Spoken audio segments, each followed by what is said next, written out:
Figuring out your goals for your career is sometimes very daunting, but I would argue that every last one of us really does have an idea of what it is that we want to do.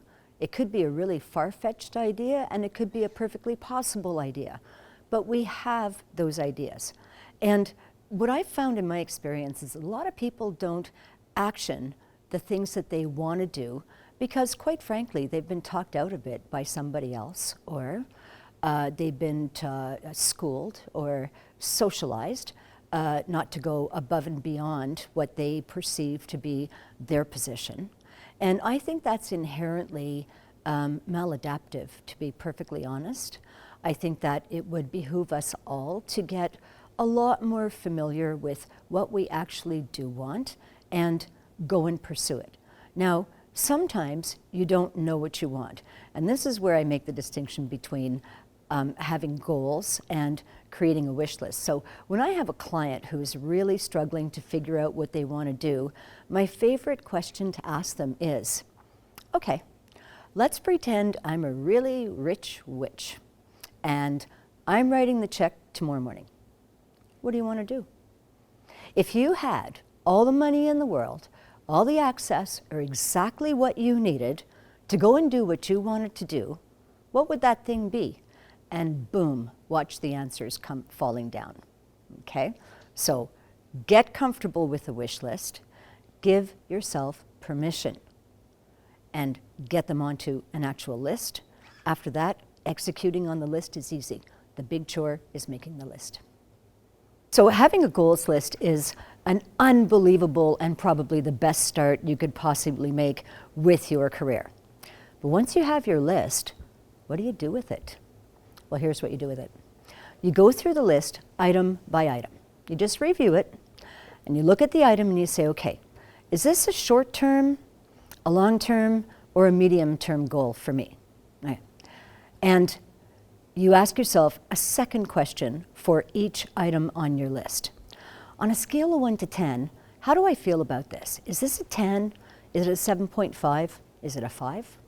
What's its actual weight? The weight that you give a goal equals the priority it is to you, okay? And then dividing them into short, mid, and long term is not difficult, but people struggle with timelines all the time. Well, what's short term? What's mid-term? What's long term? Well, you know what? It's whatever you decide it is. Back in the day when I was coming up through my career, my short term would always be 1 or 2 years. And my long term would be 20 years from now. And I would have a whole pile of midterm things that I wanted to do in terms of professional development to get to my 20-year list, okay? So now in my life, I only have short and long term. I've got no more midterms anymore. But when you break them into short, mid, and long term, just think about, what does that timeline look like for you? Is short term 6 months? Is it a year? You decide. Your instincts will actually tell you what works, what's midterm and what's long term.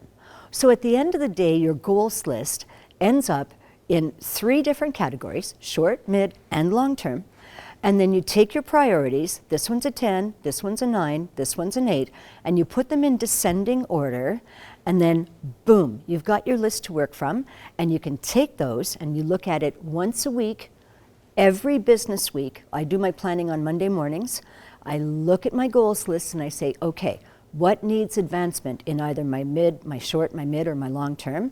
And then I get those items into my actual calendar so that I can keep my goals moving forward on a really steady basis. And you know, you get into the habit of that and it works like magic and you actually realize your goals. What more could you ask for?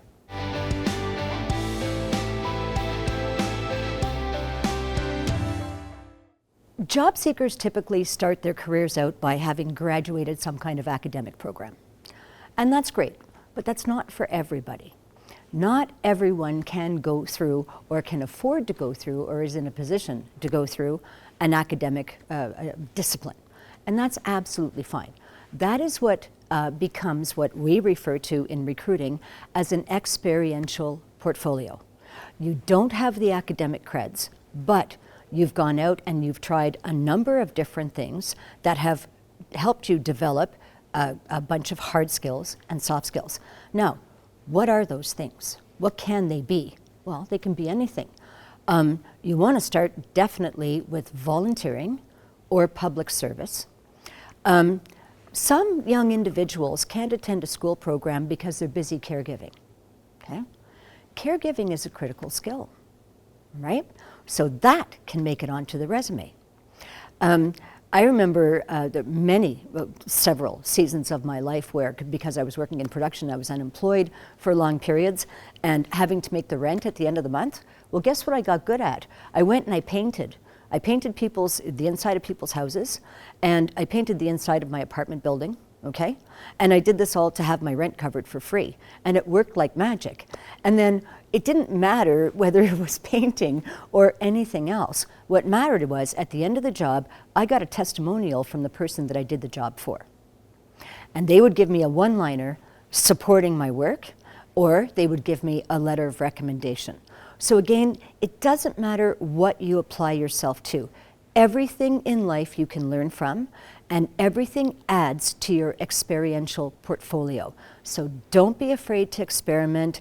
You can look at unconventional means, but volunteering and public service are probably the most reliable avenues to help you build what I call street credentials, as opposed to academic credentials, and then just put those street creds onto your resume, and you've got something to talk about and to fall back on.